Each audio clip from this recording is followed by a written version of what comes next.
Obviously, sort of everything that Minnesota is, San Diego isn't. Is it tough to have two such different styles in back-to-back weeks? And what makes Minnesota so much better off of set pieces than any other team in North America? Yeah, I think they're totally two different styles, but equally as effective, I would say. I think that's the key. It's not whether one style is better than the other. They're both effective. They're both in the top three or four in the league. So both teams very difficult to play against. And I think in terms of game plans, we're going to have to be as disciplined and as tactically aware in this game as we were in the last game. I think when we played Minnesota, it seemed like maybe a month ago. I thought we played well. We saw what they were about. Brilliant delivery from set plays. I think we've seen that ourselves with our own set plays, how that probably lack of quality on the delivery, it really affects the runs into the box. You know, they recruited well in terms of, you think about Gressel, his deliveries into the box are really good. And then the profile of players that they've got, it means that you're probably defending against 4, 5, 6 players above 6'1", 6'2". So they've got height and physicality. So that's definitely an issue. And they've got obviously got somebody that can throw the ball a long way as well. So we've got to keep the ball in play. We're not going to make any fouls. And you think about fouls, it's in our own half. From any distance in our own half, we're going to be defending a set play. But it's also going to be another really good game of football. I thought last week, even though it was 0-0, it was a really entertaining game of football between two really good teams. And I think we've been to LAFC, we've been to San Diego and kept clean sheets, and we're going to have to keep another clean sheet to have anything from the game. Our foundation has been solid, and now what we need in the last 7 games, we need our forwards to come alive. We need our forwards to start producing. We need our forwards to be that extra, to give us that extra. And that's why we recruited the way we did in the transfer window. And I think with another week's training under their belts, I'd say by the time we get to New York Red Bulls, which is another 2-3 weeks away, the 3 new players will be probably up to full fitness. Up until then, we're going to be probably managing minutes, starting or coming on or reducing minutes during the game. And I think that's pretty fair. Given Kevin's age, how would you kind of rate his development this season and how he fits in with you guys in the future? And what can he benefit the most from with this Venezuela call-up? Well, I think the call-up is justification and a reward for some really good performances. I think he knows, and everyone knows, how highly I rate this kid. I think he's a young, plus 6 foot, athletically like a machine, but he's young in his mind, and he's still developing. And we've seen great strides this year from him. There's going to be games where we're going to have to put Pipe in because Pipe is having to be patient. But this kid, I think, is going to be the real deal. I really do. And we believe in him. We trust him. He's at 8 goals now. If we can get into 12 to 14 goals from now to the end of the season, I'm going to say he could be the biggest asset of them all. I really do, because a centre forward with his physique, his stature, his profile, they're not out there in the world. And so, a few years ago, I think I saw Brandon Vasquez go to Monterrey. I saw the development of Vasquez in this league, and I truly believe that Kevin's got a bigger ceiling. You mentioned Minnesota's physicality, one of the most physical teams in the league. How can the Portland Timbers match up to them physically, particularly in this game? Well, I mean, we've got to keep possession of the ball. We've got to make sure that we keep possession of the ball for as long as possible, that we own the ball in this particular game, because, you give the ball away cheaply, they hit you on the counter-attack. They've got some outstanding players up front with speed. The game at home, I thought we controlled possession. I thought we controlled the game with the ball. And we've got to do that away from home. The pitch, I think, at this stadium is always perfect. I've got to say, we played here last year. It was really nice. It was fast. It was made for passing football, and so we've been working all week a lot on our in possession. I thought it was in the first half last week. I thought we were poor in possession. Second half, I thought we were better, but I think there's still so much more we can give with the qualities that we've got. And like I said before, it's our structure is good, and we now need the players to start playing to their levels and their capabilities. Nothing more, nothing less. Just play to their capabilities. Phil, good morning. Good morning. Good morning. Neil. Yeah. With such a roller coaster season, emotions, wins, losses, everything that you can have, what have you learned about yourself this year alone that has made you a better coach? Well, I think compared to last year, I think we are. We've had some challenges. We've had some challenges this year, and I think what you always want to be as a manager, you want to be true to your own values and philosophy and principles. And I think we've tried to do that throughout the whole season. Even in pre-season, when we felt we were a little bit short of quality, we stayed true to our principles. We've been consistent with our work, and I think when you're a professional footballer, and the things that I've experienced is that the consistency is the one that makes you successful. The consistency in everything that you do, from the minute you enter the building or the minute you wake up in the morning to the minute you go to bed at night. If you keep everything consistent throughout the year, the messages, the behaviours, the discipline, the communications consistent, then more often than not, that's a recipe for success. Now, I really believe that we are in a team now that we're building something really, really special at this football club.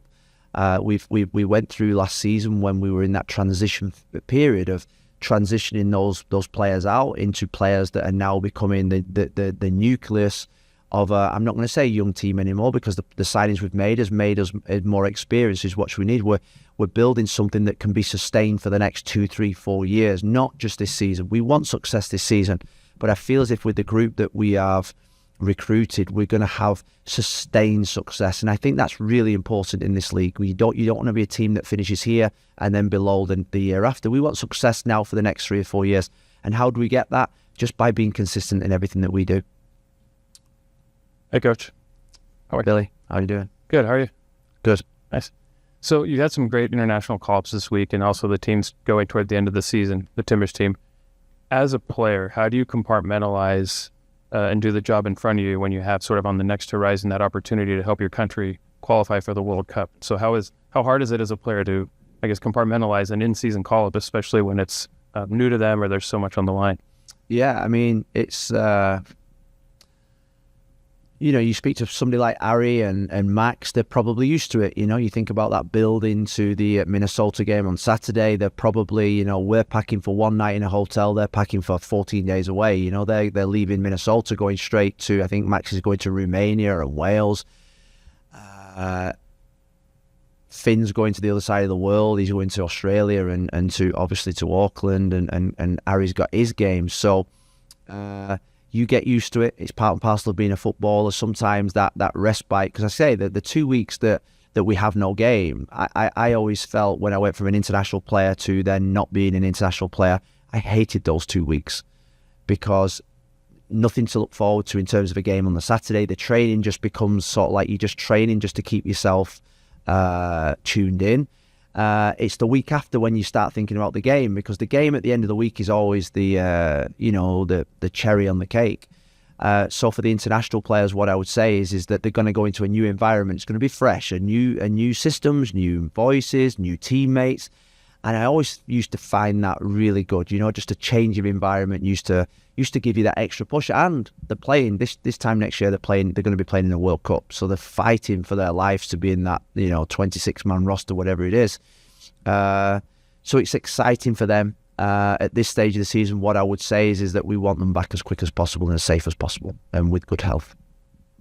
You mentioned earlier how Minnesota's pitch really good for passing the ball, playing in possession. But what have you been doing this week to improve the team when they receive the ball? Like doing the smaller things that can help them get a little bit of an advantage on defenders? Yeah, well, I think the thing that we've been working on this week is a little bit of just repetition of movements, repetition of passing, repetition of players playing together.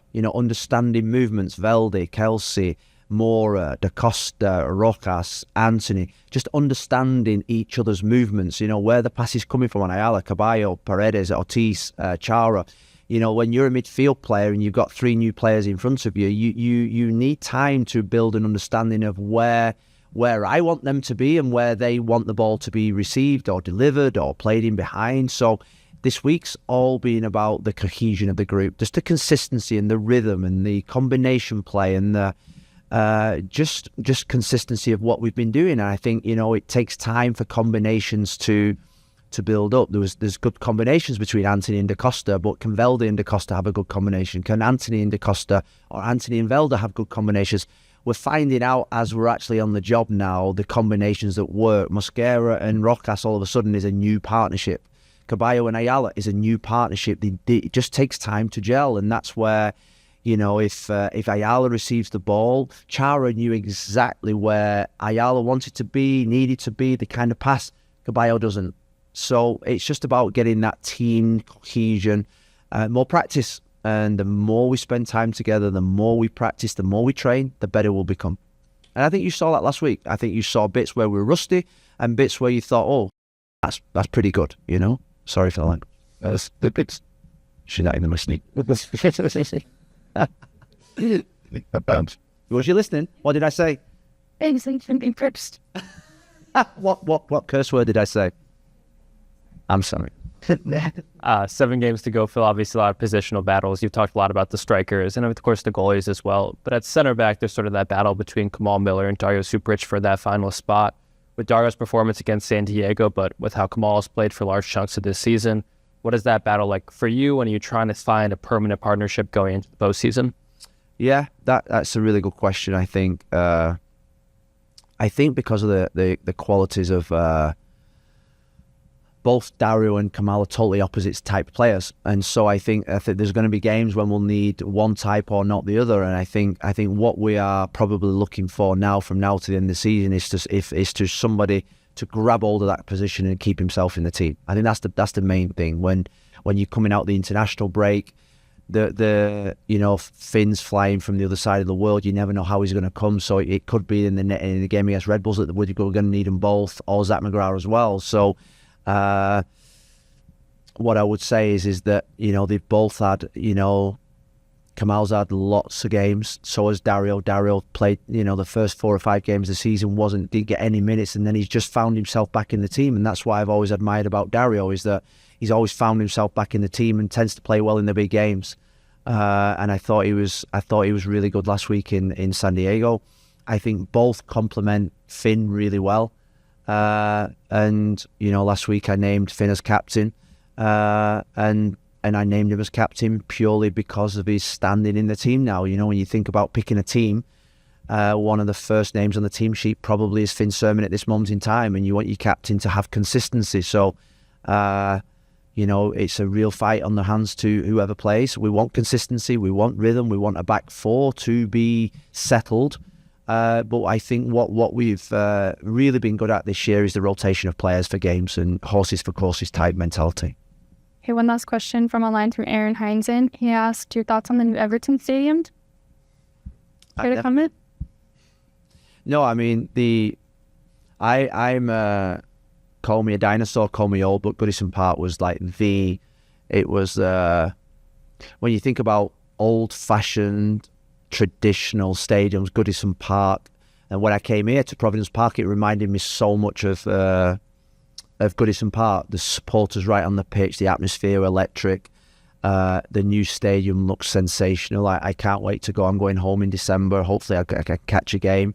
And the first game last week looked a brilliant occasion. And I remember when I was a player at that football club, there was always the plans to move into a new stadium wherever they could find land, and they found land and they built an incredible stadium. And I think in modern day football, you have to keep moving with the times. And brilliant football club, a club that's close to my heart, and a special stadium. Thank you. We'll have Kevin Kelsey up next.